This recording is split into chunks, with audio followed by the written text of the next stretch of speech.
Lil Brunson back at you with the back at you, and I am the best reporting on the Eagles. So we take a hit in training camp. Now, I know training camp is about, keeping the intensity alive and guys going out there trying to make plays and trying to put themselves in the best position they could be, and they earn roster time.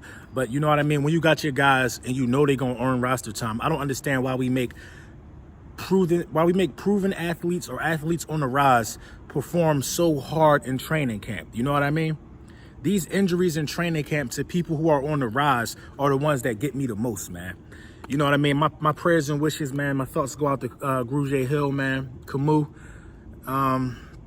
Look, man. When you go up in grade in any tear, now mind you, I had 2 knee surgeries.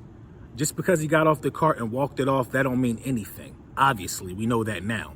But after I tore my patella tendon, I was actually able to stand up on it. You know what I'm saying?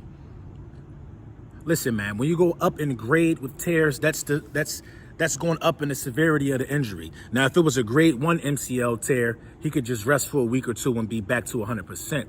Grade 2, let's give it a month and chill. This is a grade 3 tear. Most likely a grade 3 tear, meaning it's a complete tear, meaning that he has to get surgery, meaning that they have to put sutures and stitch that tendon back together and then staple him up or stitch him up, ice him. He's going to be off it for a week. He's going to have to go to physical therapy. It's going to be a process if it's a grade 3 tear 9 times out of 10. I trust the training staff. I trust the coaches. But at the same time, we got to keep in mind that Nigel Bradham hasn't been really practicing because he has a toe injury. Zach Brown really hasn't shown anything. He hasn't gotten any first team reps. So he hasn't got many first team reps. So this injury, what it's going to do is it's going to thrust Zach Brown into the spot. It's going to thrust him into the spot because Zach Brown hasn't outperformed anybody. But now Zach Brown is being pushed to be in this spot. And also Worlow, I think I always say the guy's name's wrong. I always say that guy's name wrong. He's, coming off of ACL as well, veteran. And he took a step back in his progression from what I'm hearing. There's not many guys on the market that we can go sign and get. Maybe New Orleans will be looking to give up one of their linebackers, I'm hearing, because, they just signed that wide receiver to $100 million. And maybe they're looking up to free some cap space. Guys are in contract years. I mean, there's always ways things can get done. But at this point, if you want to be realistic, I think you gotta, if it's a chance, if you're going to trade for somebody in this situation that we're in right now, I think you got to go for Jadeveon Clowney. I think you got to go for Clowney at this point. I mean, the writing's on the wall. We lose our guy.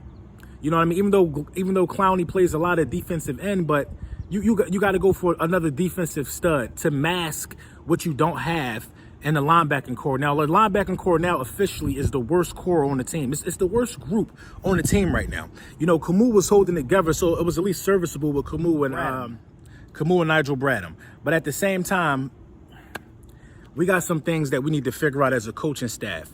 Now, TJ Edwards, they saying he's made a few plays in practice, but he's been quiet. Somebody got to get put in this spot, and somebody has to perform. Because if we have a weak linebacking core, that means we have weak additional coverage. The cornerbacks can't cover the outside and the middle of the field.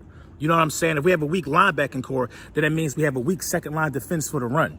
If we have a weak linebacking core, then that means our blitz is also weak.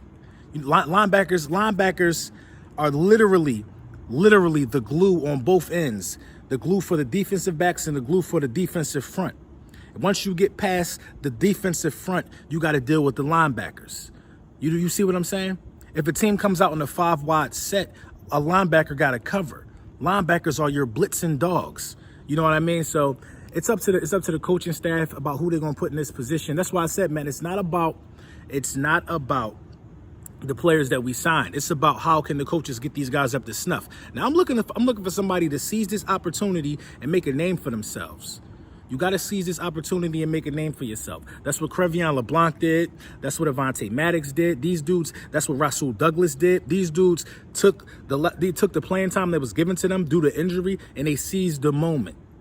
In a way, Corey Clement did that as well. You know what I'm saying? But Corey Clement is battling with injuries. That's exactly what Nick Foles did. Nick Foles would not have the deal that he got in Jacksonville had he not seized his moment. Injury is all about seizing your moment in football. That's why they say next man up.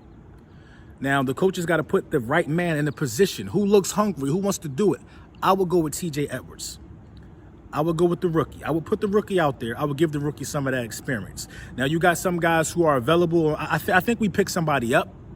There could be some free agents out there. Who knows? I think we pick somebody up, though. I mean, at this point, you have to, man. We've been picking up defensive backs for no reason because we got a few injuries. I don't understand why, in my opinion, why we haven't picked up more offensive linemen and more linebackers. You know, we got enough defensive backs, in my opinion. You know what I mean? Unless they're not telling us something injury-wise. But you got to pick up some linebackers now. The pressure is on. You got to pick up some linebackers. Preseason didn't start. Pick up some linebackers, put them out there in preseason, and see if they can pick up this playbook and see if they can make this team.